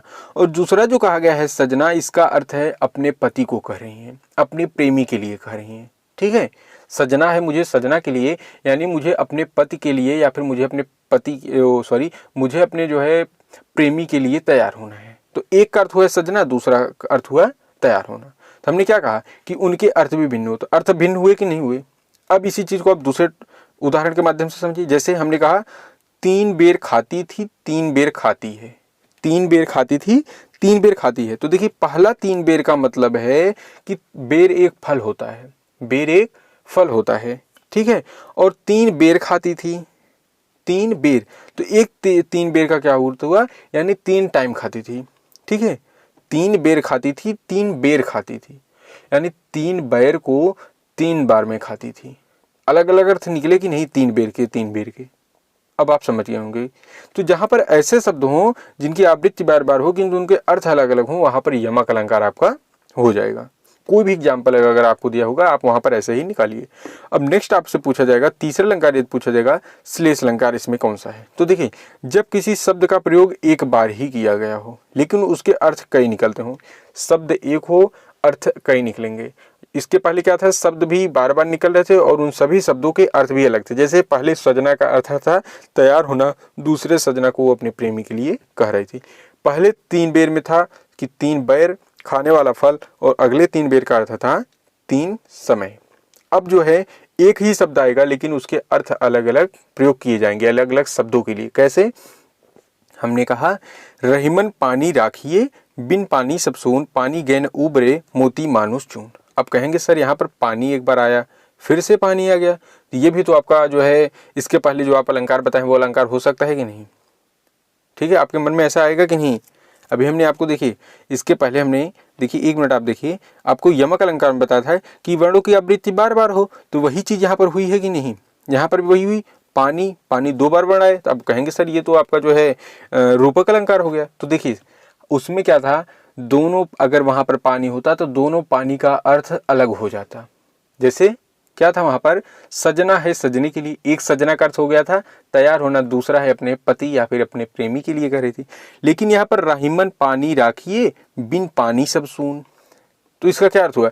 एक पानी का अर्थ है पानी और जो दूसरा पानी है उसका भी अर्थ ही पानी है। और नेक्स्ट आपको दिया गया है पानी गैन उबरे मोती मानुष चून, यहाँ पर जो तीसरा पानी दिया गया है इसका भी वही अर्थ है, यानी तीनों शब्दों का एक ही अर्थ हुआ। अलग अलग अगर अर्थ होता तो तुरंत यहाँ पर आपका रूपक अलंकार हो जाता। अगर तीनों पानी का अलग अलग होता तो तुरंत आपका रूपक अलंकार होता। लेकिन तीनों पानी के एक ही अर्थ निकल रहे हैं, पीने वाला पानी तीनों का अर्थ है।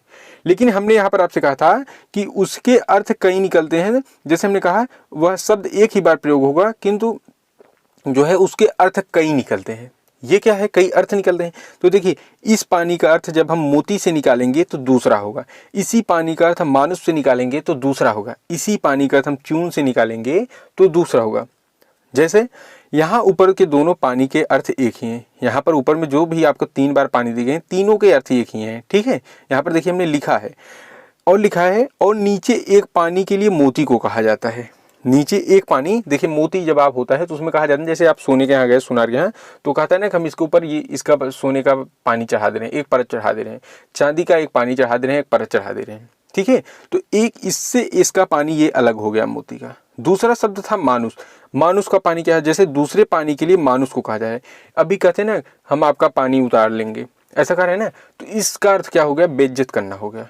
अब पानी का अर्थ क्या हुआ, देखिए पानी अपना अर्थ नहीं निकाल रहा है, लेकिन ये जो तीनों शब्द हैं, जैसे कौन कौन से, मोती, मानुष, चून, ये तीनों शब्द मिलकर के इस पानी का अर्थ अलग अलग निकाल रहे हैं। यदि मोती के लिए होगा तो पानी चढ़ाना और उसको अच्छा करना। यदि मनुष्य के क्या लिए कहा जा रहा है, हम आपका भी पानी उतार लेंगे, या फिर आपका ऐसा कुछ गांव में देखिए लोग बोलते हैं ना, ऐसा ताना मारते हैं जब डांटते हैं किसी को, अभी हम आपका पानी उतार लेंगे, तो उसका क्या अर्थ है, उसको बेइज्जत किया जा रहा है। तो यहाँ पर आप पानी का अर्थ बदल गया कि नहीं। तीसरा है चून। अब यहाँ पर देखिए कैसे अर्थ बदलेगा। तीसरा पानी जो है चून के लिए कहा जाए, यानी चून में पानी नहीं होगा तो उसे कोई नहीं खाएगा, और यदि उसी में पानी डाल दिया जाए तो उसको सभी लोग उपयोग करते हैं। तो अब देखिए यहाँ पर चूने का सही उपयोग हुआ कि नहीं। अगला पानी का उपयोग जो हुआ था यहाँ पर उसको डांटने के लिए, उसको गिराने के लिए किया गया था। दूसरा यहाँ पर उसको अच्छा करने के लिए किया गया। अब आप समझ गए होंगे। नेक्स्ट देखिए, ठीक है, अब आप इस यानी अलंकार को समझ गए हो, जहां पर एक शब्द जो है एक ही बार, जैसे आपको इसमें पहले में क्या था, वर्ण बार बार आएंगे, दूसरे में शब्द बार बार आएंगे और उसके अर्थ भी अलग होंगे। लेकिन तीसरा यदि श्लेष अलंकार होगा, उसमें जो जितने भी अर्थ होंगे, सभी जितने भी शब्द जो है बार बार रिपीट होंगे, सभी का अर्थ ही एक हो जाएगा। तो वहां पर आपका श्लेष अलंकार हो जाएगा। अब चलिए हम नेक्स्ट अलंकार देखते हैं। आपको अगला अलंकार देखिए दिया गया है उपमा अलंकार। दोस्तों वीडियो थोड़ी लंबी हो सकती है वीडियो 1.5 घंटे की हो जाए, 2 घंटे की, लेकिन हमारा इतना आपसे जरूर वादा है कि आप वीडियो देखने के बाद एक भी प्रश्न नहीं गलत करके आएंगे, और आप कोई भी एग्जाम देंगे, इसके बाद भी कोई एग्जाम देंगे, यदि इस वीडियो को आप दोबारा एक बार से देख लेंगे, या फिर इसकी हम आपको पीडीएफ भी प्रोवाइड करने की कोशिश करेंगे। टेलीग्राम चैनल पर इंडिया क्लासेज करके है, आप डाउनलोड करना, यदि एक बार रिवीजन आप करके जाएंगे, आप कोई भी एग्जाम निकाल सकते हैं, ठीक है। अब चलिए देखिए, आपको अगला दिया गया है उपमा अलंकार। उपमा अलंकार क्या है, जहां पर किसी व्यक्ति, वस्तु, स्थान की तुलना उसके गुण, दोष, धर्म आदि से की जाए। इसके पहले क्या था, एक वर्ण आते हैं, दूसरे में क्या था, एक से अधिक शब्द आएंगे और उनका सभी का अर्थ अलग होगा। तीसरे में क्या था, एक से अधिक बार तो शब्द आएगा लेकिन उनके अर्थ अलग नहीं होंगे, सभी के अर्थ ही एक होंगे। जैसे 3 पानी था, तीनों पानी का शब्द एक था, लेकिन जब उसका हम किसी चीज के लिए प्रयोग किए थे तब उसका पानी का अर्थ तीनों के लिए अलग हो गया था। नेक्स्ट में अब देखिए, ऐसा कुछ भी नहीं है अर्थ और शब्द से रिलेटेड। इसमें क्या है कि किसी व्यक्ति, वस्तु, स्थान की तुलना उसके गुण, दोष, धर्म आदि से की जाएगी, तो वहां पर उपमा अलंकार होगा। जैसे आपको दिया गया, मोहिनी मोहित के समान काली है। मोहिनी मोहित के समान काली है, तो हमने यहाँ पर क्या की, किसी व्यक्ति की तुलना जो है उसके गुण से कर दी कि नहीं कर दी। इसका जो काला था, देखिए हमने बताया गुण या फिर धर्म से किया जाएगा, गुण, दोष, धर्म 3 से ही। तो ये तो काला जो है, या ना इसका गुण है ना इसका ये जो है दोष है, क्योंकि इसको काला जो है भगवान ने बनाया है, तो इसका धर्म हुआ एक प्रकार से। तो इसमें देखिए काला क्या है, साधारण धर्म है। तो मोहित मोहिनी के समान काली है, यानी मोहन जो है वो दोनों एक समान काले हैं, ठीक है। क्या हुआ, मोहिनी मोहित के समान काली है। तो हमने इसमें क्या किया है, तुलना किया है कि नहीं किया है। मोहित का तुलना मोहिनी से किया, मोहित मोहिनी के समान काली है, मोहिनी मोहित के समान काली है, यानी मोहिनी की तुलना मोहित से की गई, ठीक है। लेकिन और इस पे कैसे तुलना की गई, तो इसके जो है धर्म पर की गई है, साधारण धर्म पर। दूसरा है, हाय फूल सी कोमल बच्ची, हुई राख की ढेरी सा। क्या है, हाय फूल की कोमल बच्ची, हुई राख की ढेरी थी, ठीक है। तो देखिए अब इसमें क्या है, हाय फूल सी कोमल बच्ची, क्या है, बच्ची की कोमलता फूल के समान बताई जा रही है। इसमें बच्ची की कोमलता जो है वो फूल के समान बताई गई है, जबकि वास्तव में ऐसा नहीं है। बच्चे की कोमलता फूल के समान बताई, जबकि ऐसा नहीं है। बच्चा जो है बच्चा है और फूल फूल है, बच्चा बच्चा है, फूल फूल है, लेकिन ऐसा नहीं है। लेकिन एक तुलना की जा रही है, यानी फूल की कोमल बच्ची, हुई राख की ढेरी, ठीक है। इसमें तुलना की गई है, यानी फूलों के समान जो है कोमल है वो बच्ची, ठीक है। तो अब आप इसको समझ गए होंगे कि जहां पर ऐसा हो, किसी व्यक्ति व स्थान में तुलना की जा रही हो, जैसे फूल से अधिक कोमल, यानी फूलों के समान कोमल है, तुलना हुई। मोहित, मोहिनी मोहित के समान काली है, मोहिनी का मोहित से तुलना किया जा रहा है, इसके गुण के ऊपर किया गया था। इसमें जो है इसकी जो है गुड़ के ऊपर कहा जा रहा है। इसमें एक गुड़ है फूल के अंदर की, वो एकदम जो है कोमल होता है, बच्चा भी कोमल है, ठीक है। तो अब आप इस प्रश्न को जो है यानी इस अलंकार को आसानी से समझ गए होंगे। अब देखिए नेक्स्ट आपको अलंकार दिया गया है, रूपक अलंकार है। ये एकदम सा सिंपल है, इसमें कुछ भी नहीं समझना है। देखिए बीच में योजक चिन्ह का लोप होता है इसमें, जैसे चरण कमल बंधो हृदयाई, आपको आपके एग्जाम में आया भी हुआ था कई शिफ्ट में। चरण कमल बंधो हृदयाई में कौन सा अलंकार है? एकदम सिंपल सी चीज है, जिसमें बीच में योजक चिन्ह है। योजक चिन्ह क्या है? ये योजक चिन्ह है, इसी का आपको दिख जाए वही आपका हो जाएगा रूपक अलंकार। और दूसरा तरीका देखिए क्या है, चरण को ही कमल कह रहे हैं, ठीक है, चरण को ही कमल कह रहे हैं, न कि तुलना कर रहे हैं। जैसे चरण कमल बंधो हृदयाई, एक देखिए लाइन है, चरण कमल बंधो हृदयाई ताकि कृपा पंगु गिरि लेंगे, यानी चरण के समान कमल, ठीक है, चरण के समान कमल, इसमें तुलना नहीं की जा रही, इसको चरण को ही कमल कहा जा रहा है। चरण के समान है कमल, कहा गया है चरण के समान है कमल, लेकिन ऐसा नहीं है, चरण अलग है कमल अलग है, लेकिन कह क्या रहे हैं कि चरण के समान ही कमल है, ठीक है। नेक्स्ट है मैया मैं तो चंद खिलौना नहीं हूँ। क्या कर रहा है, देखिए एक छोटा सा बालक है, कह रहा है मैया मैं तो चंद खिलौना नहीं हूँ। वो ये नहीं कह रहा है कि मुझे चांद के जैसा खिलौना चाहिए, वो इसका अर्थ हुआ कि वो लड़का अपने माता से कह रहा है कि मुझे वही चांद ही चाहिए, वही चांद जो है वो खिलौना है, मुझे वही चाहिए। और यदि आपका अब यहीं पर अगर ऐसा अर्थ निकलता कि मुझे चांद के समान खिलौना चाहिए, क्या है, चांद के समान खिलौना चाहिए, तब आपका कौन सा होता, उपमा अलंकार हो जाता, जब चांद के समान कहता, ठीक है। लेकिन यहीं कह रहे हैं नहीं, चांद के समान नहीं, मुझे चांद ही खिलौना चाहिए, वही चीज चाहिए, तो ये आपको हो जाएगा रूपक अलंकार। और सबसे इससे भी सरल तरीका अगर आपको नहीं समझ में आ रहा है तो इसमें जो होता है बीच में योजक चिन्ह लगा होता है। देखिए ये बीच में योजक चिन्ह लगा है कि नहीं, मैया में तो चंद्र खिलौना चरण कमल, जहां पर बीच में योजक चिन्ह लगा हो, जिस भी शब्द में, जिस भी लाइन, जिस भी पैराग्राफ में, वो आपका रूपक अलंकार हो जाता है। एकदम सिंपल, आप समझ जाइए। नेक्स्ट है आपका अतिशयोक्ति अलंकार, जो आपकी एग्जाम में बहुत पूछा गया है, ये कई बार रिपीट हुआ है कई शिफ्टों में। अतिशयोक्ति अलंकार कौन सा है, या फिर इसमें कौन सा अलंकार है, तो उसमें अतिशयोक्ति अलंकार था। जैसे जहां पर किसी व्यक्ति वस्तु का वर्णन जो है बहुत ज्यादा बढ़ा चढ़ा कर दिया हुआ हो, जैसे राणा प्रताप के घोड़े से पड़ गया हवा का पाला था। अर्थात देखिए घोड़े का पाला किससे पड़ेगा, घोड़े से पड़ेगा, घोड़ा घोड़े से युद्ध करेगा, हो सकता है बहुत ज्यादा, यदि वो गुस्से में हो गया तो मनुष्य से किसी कर सकता है जो उस पर बैठा है या जो उससे लड़ रहा है। लेकिन यहाँ पर कहा क्या रहा है, राणा प्रताप के घोड़े से पड़ गया हवा का पाला था, अर्थात घोड़ा और मनुष्य से पाला न पड़कर हवा से उसका पाला पड़ गया था, इतना बढ़ा चढ़ाकर वर्णन किया गया। नेक्स्ट है आपका हनुमान की पूंछ में लगन न पाई आग, सारी लंका जल गई गए निशाचर भाग, यानी हनुमान की पूंछ में आग लगी ही नहीं और सारी लंका भी जल गई, इसका ये अर्थ हुआ। तो यानी यहाँ पर बढ़ा चढ़ाकर कहा कि बताया गया है कि नहीं आपको, जैसे हमने आपको कहा कि हनुमान की पूंछ में आग नहीं लगने पाई थी, उसके बाद भी उन्होंने पूरी लंका जला दी, बहुत ज्यादा बढ़ा चढ़ाकर कह दिया। आप कहेंगे भाई बहुत झूठ आप बोल रहे हैं, जब आग लगेगी तभी तो वो लंका जलाएंगे, तो वही चीज यहाँ पर एकदम बहुत ज्यादा बढ़ा चढ़ाकर कह गया है, तो यही चीज होता है आपका अतिशयोक्ति अलंकार।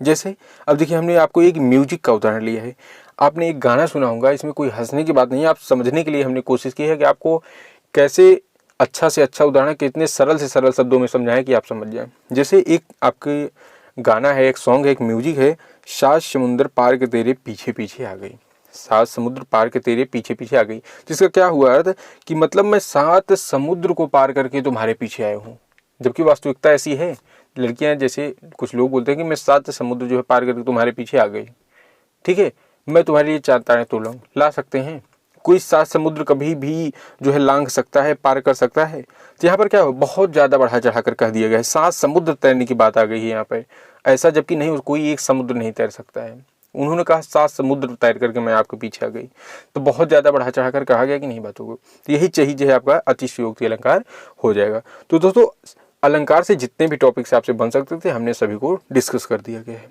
अब हम नेक्स्ट देखिए क्या देखते हैं, श्रुति सम भिन्नार्थक शब्द आपसे पूछे जा रहे हैं। श्रुति सम भिन्नार्थक शब्द, जैसे इसमें जो है जब आप पढ़ेंगे तो दोनों चीज सेम होंगे लेकिन उनके अर्थ अलग अलग निकलेंगे। तो इसमें कुछ ऐसे होते हैं 20 से 25 जो आपके एग्जाम में पूछे ही जाते हैं, कोई भी एग्जाम हो और कोई नहीं पूछे, और हमने यहाँ पर उन्हीं को डिस्कस किया है जो आपके एग्जाम में पूछा जाएगा। आप इसको ध्यान से देख के जाइए, यदि इस टॉपिक से प्रश्न बना श्रुति सम भिन्नार्थक से तो यही बनेगा और कोई टॉपिक इसके बाहर नहीं बन सकते हैं। जैसे एक है अंश जिसमें स सरौता वाला है, अगला है अंश बड़ा वाला श है श, ठीक है। तो देखिए पहले अंश का अर्थ हुआ कंधा, दूसरे अंश का अर्थ हुआ हिस्सा। अवधि अवधि, छोटी बड़ी, सिर्फ इतना चेंज हुआ है, लेकिन पहली छोटी का क्या है समय, अवधि का क्या है, अवधि एक भाषा है। तीसरा है दिन, दीन छोटी जिसमें है वो दिवस हो गया, बड़ी जिसमें है वो गरीब हो गया। अगला है अरि, अरि अरि क्या क्या होता है शत्रु, अरि का क्या होता है संबोधन। अगला है दारू, दारू तो पहले दारू का क्या अर्थ है देखिए यहाँ पर शराब, छोटा ऊ का क्या है, सॉरी बड़ा ऊ का क्या है शराब, जबकि छोटा ऊ का क्या हो जाएगा लड़की हो जाएगा। अब देखिए नेक्स्ट आपको जैसे दिए गए, आपके एग्जाम में कई बार ये पूछा जाता है परीक्षा, परीक्षा और परीक्षा दिया रहेगा। जिसमें छोटा ई है उसका मतलब हो गया परीक्षा का कीचड़, जबकि जिसमें बड़ी ई है उसका मतलब हो गया आपका एग्जाम, इम्तहान। ठीक है, हिंदी में इम्तहान, इंग्लिश में एग्जाम। अगला है भवन भुवन, कुछ लोग भवन को ही भुवन कह देते हैं, जबकि पहले भवन का अर्थ है मकान, दूसरे भुवन का अर्थ है संसार लोक, ये भुवन पूरा। ठीक है, अगला है हरि, हरि एक हरि का अर्थ है भगवान विष्णु, अगले हरि का अर्थ है हरि रंग का। नेक्स्ट है निर्माण, निर्माण एक निर्माण का अर्थ है मोक्ष, अगले निर्माण का अर्थ है रचना। एक है पुरुष, अगला है परुष, एक पुरुष का अर्थ है मनुष्य, अगले परुष का अर्थ है कठोर। एक है तड़ाक, तड़ाक और एक तटाक होता है, तड़ाक का अर्थ है जल्दी, तटाक का अर्थ होता है तालाब, जो आपके एग्जाम में कई बार पूछे गए। इसमें देखिए कुछ इंपॉर्टेंट है जिसके आगे हम आपको टिक लगा के बताए चल रहे हैं, जो आपके एग्जाम में पूछे जाने की संभावना भी है। जैसे ये पूछा जा सकता है, ये हो गया, और अभी बताया ना तड़ाक और तड़ाक। अगला जैसे क्षिति, क्षति, तो पहले छित का अर्थ है पृथ्वी, दूसरे छत का अर्थ है हानि। अगला है कल्पना, कल्पना, कल्पना कल्पना, तो पहले कल्पना का अर्थ है विलखना और दूसरा कल्पना का अर्थ है अमूर्त विचार। अगला है ये पूछा जा सकता है परिमाण और परिणाम, तो पहले परिमाण का अर्थ है तौल, परिमाण एक तौल है, राशि है, जबकि परिणाम क्या है एक फल होता है। ठीक है, परिणाम क्या है फल, हमने कहा आपका क्या रिजल्ट आया, क्या परिणाम आया, क्या फल आए। ठीक है, ऐसे पूछा जाता है। अब देखिए नेक्स्ट दिया गया है कुछ और है विलक्षण, क्या है विलक्षण और विचक्षण, तो पहले विलक्षण का है अद्भुत, दूसरा है चतुर। परम, परमा, श्रेष्ठ और ब्रह्म विद्या। अन्न का अर्थ है अनाज, अन्य का अर्थ है दूसरा। अभिराम, अविराम, अभिराम का है सुंदर, अविराम का है लगातार। अम्बुज, अम्बुध, अम्बुज का अर्थ है कमल, अम्बुध का है सागर। अनिल, अनल, पहले अनिल का अर्थ है हवा, दूसरे अनल का अर्थ है आग। अश्व, अश्म, अश्व का अर्थ है घोड़ा और अश्म का अर्थ है पत्थर। अगला है अनिष्ट, अनिष्ट, अनिष्ट का अर्थ है हानि और अनिष्ट का अर्थ है श्रद्धाहीन। नेक्स्ट है अचर और अनुचर, तो पहले का अर्थ है न चलने वाला, दूसरे का है नौकर। देखिए इसके बाद आपको दिया गया है दोस्तों, इसके बाद जो है हम प्रमुख रचनाओं को देखेंगे, तो इसको आप पूरा देख के जाइए जितने भी हैं। अमित और अमित, तो अमित का है बहुत, अमित का है शत्रु। अभय, उभय, अभय का है निर्भय और ये दोनों। अस्त्र, अस्त्र, अस्त्र का अर्थ है आंसू, अस्त्र का है हथियार। असित, अशित, असित जिसमें सरवता वाला सा है वो काला होगा, जिसमें शीटी वाला सा है वो मोथरा होगा। अर्ध, अर्घ, मूल्य, पूजा सामग्री। अली, अली, अली माने सखी, अली माने भौरा, अली माने सखी। कृति, कृति, पढ़ने में एक जैसे हैं बट इनके अर्थ अलग होते हैं। कृति छोटी रचना, बड़ी ई निपुण। कांति, क्रांति, जिसमें री नहीं है वो चमक, जिसमें री है वो उलटफेर। कली, कली, ठीक है, कली, कली, कलियुग, अधखिला फूल। ठीक है, कली होता है अधखिला फूल जो पूरा नहीं फूला है। अगला है कपीस, कपीस, कपीस, कपीस, तो कपीस का अर्थ है मटमैला, कपीस का वानरों का राजा। कुछ, कूद, अस्तन, प्रस्थान। कटिबंध, ये आपके एग्जाम में बार बार रिपीट होता है, इंपॉर्टेंट है। कटिबंध और कटिबद्ध, ठीक है, कटिबंध और कटिबद्ध पूछा जा सकता है। पहले कटिबंध का अर्थ है कमरबंध और कटिबद्ध का अर्थ है तैयार यानी तत्पर, तैयार रहना, कटिबद्ध रहिए, तैयार रहिए। एक है छात्र, अगला है छात्र, तो जिसमें छाता वाला वो विद्यार्थी होता है छात्र, और छत्र जो है वो छत्री होते हैं, उनका एक धर्म एक जाति है छत्री। अब चलिए हम कुछ ऐसे प्रमुख कवियों और रचनाओं को देखेंगे जो आपको एग्जाम में बार बार रिपीट हो रहे हैं। प्रमुख कवि और रचनाओं को देखेंगे जो आपके एग्जाम में बार बार पूछे जा रहे हैं। हमने जो है जितने भी शिफ्ट के प्रश्न देखे हैं लगभग सभी में यही से हुए। जैसे आपके एग्जाम में सूर्य का, अभी जो दोनों शिफ्टों से हम बता रहे हैं मिला के, सूर्यकांत त्रिपाठी निराला को लगभग जो है 4 से 5 बार पूछा गया है। आचार्य रामचंद्र शुक्ल को 4 से 5 बार, मैथिली शरण गुप्त को 5 से 6 बार पूछा जा चुका है। रविन्द्रनाथ टैगोर की रचनाएं 3 बार पूछी जा चुकी हैं। सुमित्रा नंदन पंत से 3 बार प्रश्न पूछे जा चुके हैं। और अगला देखिए, रामधारी सिंह दिनकर से जो है, रामधारी दिनकर से 3 से 4 बार पूछे गए। हरिवंश राय बच्चन से 2 शिफ्टों में पूछे गए। कालिदास से 3 शिफ्टों में पूछे गए और तुलसीदास से 2 से 3 शिफ्टों में पूछे गए हैं। यानी ये 9 ऐसे प्रमुख है जो आपके प्रत्येक शिफ्टों में इन्हीं से ही पूछा जाएगा, इसके बाहर आपसे कोई नहीं बनेगा। तो चलिए हम इन्हीं 9 जो है कवियों की रचनाओं को देख लेते हैं, कौन कौन सी रचनाएं हैं। यदि आप इसको देख लेते हैं तो आपके एग्जाम में इससे बाहर किसी की भी रचना नहीं पूछी जाएगी। देखिए सबसे पहले हम सूर्यकांत त्रिपाठी से शुरू करते हैं। देखिए आपके एग्जाम में दिया जाता है इनमें कौन से सूर्यकांत त्रिपाठी की रचना है या फिर कौन सी नहीं है। तो देखिए सूर्यकांत त्रिपाठी की कुछ प्रमुख रचना है, जैसे परिमल है, अर्चना है, सांध्य काकली है, अपरा है, गीतिका है, आराधना है, शरण है, राग विराग, गीत गुंज, अणिमा, कुकुर मुत्ता, अनामिका, तुलसीबाद, बेल, नए, पत्र। अब देखिए इसमें एकदम बहुत ज़्यादा मुख्य जो पूछी जाती हैं सिर्फ आपसे, एक आपसे पूछी जा सकती है परिमल, दूसरी आपसे पूछी जाएगी कुकुरमुत्ता, तीसरी है अनामिका, चौथी है गीत का, और एक है तुलसीदास। बस यही 5 के अलावा और सूर्यकांत त्रिपाठी निराला से कुछ भी नहीं पूछा जाए, सिर्फ इन्हीं 5 को याद रखिए, परिमल, गीतिका, कुकुरमुत्ता, अनामिका और तुलसीदास। ये सभी किसकी रचना है? सूर्यकांत त्रिपाठी की। नेक्स्ट देखिए, इसी तरह आचार्य रामचंद्र शुक्ल की कई रचनाएं हैं, लेकिन उनमें सिर्फ ऐसी हैं चिंतामणि विचार भी थी, सूरदास, रश्मिमान था, त्रिवेणी, ठीक है। और उसके बाद आपका पूछा जाएगा अगर कोई तो काशी नागरी प्रचारी पूछा जा सकता है। बाकी इन 5-6 को छोड़कर कुछ भी नहीं से पूछा जाएगा रामचंद्र शुक्ल से, बस यही 5 पूछे जाएंगे। नेक्स्ट है आपका मैथिली शरण गुप्त है। नेक्स्ट अगले कौन है आपके? मैथिली शरण गुप्त। इनसे जो है आपका पूछा जाता है, इनकी रचनाएं तो बहुत हैं लेकिन जो आपके एग्जाम में पूछे जाते हैं बस उन्हीं को आप याद रखिए। जैसे मैथिली शरण गुप्त की पंचवटी पूछी जा सकती है, साकेत को पूछ सकते हैं, विष्णु प्रिया पूछ सकते हैं, रत्नावली को पूछ सकते हैं, द्वापर पूछ सकते हैं, बाकी कुछ भी नहीं पूछा जाएगा इन 5 को छोड़कर, ठीक है। अब नेक्स्ट देखिए, रविन्द्रनाथ टैगोर से जो है 3 से 4 बार पूछे गए हैं, दोनों शिफ्टों मिला के। तो रविन्द्रनाथ टैगोर की कुछ प्रमुख रचनाएं ही हैं, जैसे गीतांजलि को पूछ सकते हैं, और आपसे वनवाड़ी पूछ सकते हैं, चोखेरवाड़ी पूछ सकते हैं, बाकी अब कोई नहीं पूछा जाएगा। गीतांजलि, वनवाड़ी, चोखेरवाड़ी, देखिए इनकी रचनाएं कई हैं लेकिन पूछी सिर्फ वही जाती हैं जो इंपॉर्टेंट है। तो यही 3 ऑप्शन से पूछी जाएंगी। अगला है सुमित्रा नंदन पंत, प्रकृत के सुकुमार कवि। इनको प्रकृत का सुकुमार कवि कहा जाता है और ये हमारे भी फेवरेट जो है कवि रहे हैं, सुमित्रा नंदन पंत जी, ठीक है। इनकी रचनाएं हमको बहुत जो है पसंद आती हैं।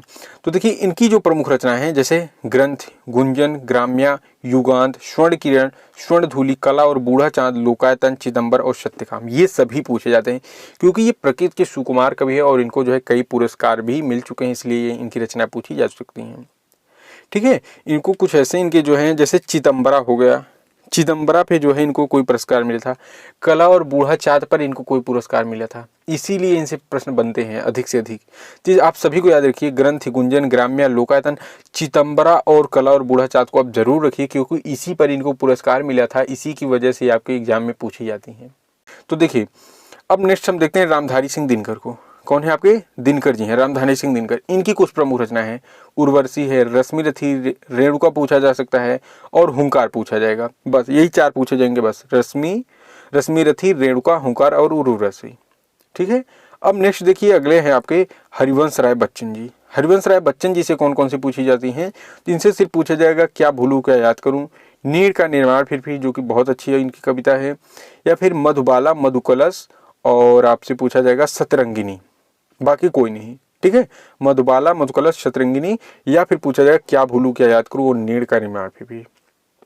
तो दोस्तों हमें ऐसा लग रहा है कि इन दोनों को तो आप लोग जरूर पूछे जाएंगे होंगे और बहुत अच्छी कविताएं इनकी, हरिवंश राय बच्चन जी की। तो यही 5 आपसे इनसे पूछी जाएंगी कविताएं, इनको आप इतना याद रखिए। नेक्स्ट है कालिदास जी हैं। देखिए कालिदास की प्रमुख रचनाएं जो हैं इनमें देखिए क्या है कि इनमें मात्र 7 ही ऐसी हैं जो निर्विवाद रूप से कालिदास कृति मानी जाती हैं। यानी इनकी रचनाएं तो बहुत हैं लेकिन 7 ऐसी रचनाएं हैं जिनमें कोई विवाद नहीं है कि ये इनके द्वारा लिखी गई हैं कि नहीं। बाकी इनकी रचनाओं में आप कोई बताएंगे, लोग कहेंगे ये लिखी गई हैं, कोई कहेगा नहीं लिखी गई, लेकिन 7 प्रमुख रचनाएं हैं जो सभी यही कहेंगे कि इन्हीं के द्वारा लिखी गई। जैसे 3 उनमें नाटक हैं, अभिज्ञा शाकुंतलम, वैक्रमोशियम और माल विकाग्नि मित्रम। और इनके ऐसे 2 महाकाव्य हैं, 3 नाटक, 2 महाकाव्य और 2 खंड काव्य। महाकाव्य है रघुवंशम कुमार संभवम और खंड काव्य मेघदूतम और ऋषुसंहार। यही 7 आपसे पूछा जाएगा। इस 7 से बाहर कभी भी किसी भी एग्जाम में नहीं पूछा जा सकता। क्यों? क्योंकि उनमें विवाद है, वो निर्विवाद नहीं है। और ये 7 जो है निर्विवाद हैं कि हाँ ये इन्हीं के द्वारा, इन्हीं के हाथों से स्वयं से लिखित हैं कालिदास की। अब चलिए हम नेक्स्ट देखते हैं। अगले हैं आपके तुलसीदास जी। तुलसीदास तो इनकी कुछ प्रमुख रचनाएं हैं जैसे रामलला नाछू, और है अगला जानकी मंगल, रामचरितमानस, सतसई, पार्वती मंगल, गीतावली, विनय पत्रिका, और है बरवे रामायण, दोहावली, कवितावली। बस यही इनके 7-8 हैं, जानकी मंगल, रामलला नाछू, रामचरितमानस, पार्वती मंगल, गीता मंगल, विनय पत्रिका, बरवे रामायण, दोहावली, कवितावली। बस यही इतने ही प्रमुख कवियों से आपकी इनसे जो है रचनाएं पूछी जा सकती हैं। तो दोस्तों इस प्रकार जो हमने अपने हिंदी के 8 टॉपिक को डिस्कस किया है। यदि आप इनको सभी को विस्तार से समझ गए होंगे तो आप हिंदी में नेक्स्ट अब जितने भी भैया बहन एग्जाम देंगे, हमें विश्वास के सभी लोग पूरा प्रश्न सही करके आएंगे और लगभग आप 14 से 15 नंबर का प्रश्न सही करेंगे। नेक्स्ट वीडियो आपकी 2 दिन बाद आएगी, जिसमें हम तद्भव तत्सम पर्यायवाची प्रत्यय छंद मुहावरे अनेकार्थी शब्द वाक्य विशेषण कारण शुद्ध अशुद्ध क्या है और आपसे पूछे जा रहा है देशज और विदेशज भाषाएं क्या हैं। नेक्स्ट वीडियो में इस 8 से 9 टॉपिक को हम डिस्कस करेंगे। हम इसी में डिस्कस कर देते, लेकिन एक ही टॉपिक में अगर एक ही वीडियो में अगर अधिक टॉपिक डिस्कस करेंगे तो आप कुछ भी नहीं समझ पाएंगे। तो आप यदि न समझ पाए हो तो आप दोबारा से वीडियो देखिए, और वीडियो यदि आपको अच्छी लगी हो, हमारा तरीका आपको बताने का अच्छा लगा हो, जो हमने शॉर्ट तरीका बताया है छोटे से छोटे शब्दों में, यदि वो आपको अच्छा लगा हो तो हमें कमेंट बॉक्स में एक बार जरूर बताना। जितने भी भैया बहन देख रहे हैं हम सबसे रिक्वेस्ट करते हैं दोस्तों, इस वीडियो के लिए हमने काफ़ी मेहनत की है, हमने कई रातें जागी है, इसलिए आप हमें ज़रूर कमेंट बॉक्स में बताइए। यदि आप कमेंट बॉक्स में जब बताते हैं तो हमें थोड़ा अच्छा लगता है, मोटिवेशन मिलता है। बाकी नेक्स्ट वीडियो आपको मिल जाएगी 2 दिन बाद। और साइंस पर और जीके का जो है एमपी जीके के देखिए प्रश्न तो बहुत कम पूछे जा रहे हैं, लेकिन फिर भी किसी किसी शिफ्ट में बहुत ज़्यादा है, जिसमें हम एमपी जीके में अब आपका स्पेशल रखेंगे। जैसे उसमें खिलाड़ियों की संख्या बढ़ाएंगे, महिलाओं से जो प्रश्न अधिक से अधिक इसमें बन रहे हैं उसको बढ़ा देंगे, किस देश के कौन सा राष्ट्रपति, किस देश के कौन सा राज्यपाल, यानी इसमें थोड़ा करंट अफेयर को भी मिला देंगे एमपी जीके और जीके में, जो आपकी वीडियो होगी जिसमें आपके लगभग रहेंगे 200 प्रश्न। और साइंस की भी एक नई हम वीडियो तैयार कर रहे हैं, नए प्रश्नों को जो है संग्रह कर रहे हैं, अभी नए नए प्रश्नों को निकाल रहे हैं एनसीईआरटी बुक से और कई कई जगहों से, तो वो भी आपको जल्द ही मिलेंगे दोस्तों। और जितने भी भैया बहन हैं सभी लोग हमें कमेंट बॉक्स में जरूर बताना कि ये वीडियो आपको कैसी लगी, और नेक्स्ट वीडियो आपको 2 दिन बाद मिलेगी। मिलते हैं हम आपको एक नेक्स्ट वीडियो में एक नए टॉपिक के साथ, तब तक के लिए जय हिंद जय भारत।